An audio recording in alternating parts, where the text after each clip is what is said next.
বরিশাল জেলার বাকেরগঞ্জ উপজেলার ভরপাশা ইউনিয়নের ৪ নম্বর ওয়ার্ড দুধলমৌ গ্রামে আব্দুস সাত্তার হাওলাদারের নামের এক ৬৫ বছরের বৃদ্ধকে কুপিয়ে হত্যা করেছে দুর্বৃত্তরা।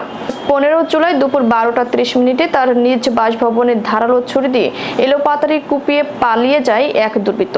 স্থানীয়রা গুরুতর অবস্থায় আব্দুস সাত্তার হাওলাদারকে উদ্ধার করে বাকেরগঞ্জ উপজেলা স্বাস্থ্য কমপ্লেক্সে নিয়ে এলে কর্তব্যরত চিকিৎসক নাইদ হাসান তাকে মৃত ঘোষণা করেন। এ বিষয়ে বাকেরগঞ্জ থানার অফিসার ইনচার্জ মোহাম্মদ আবুল কালাম আজাদ মানব কণ্ঠকে জানান, ঘটনাস্থলে পুলিশ পাঠানো হয়েছে।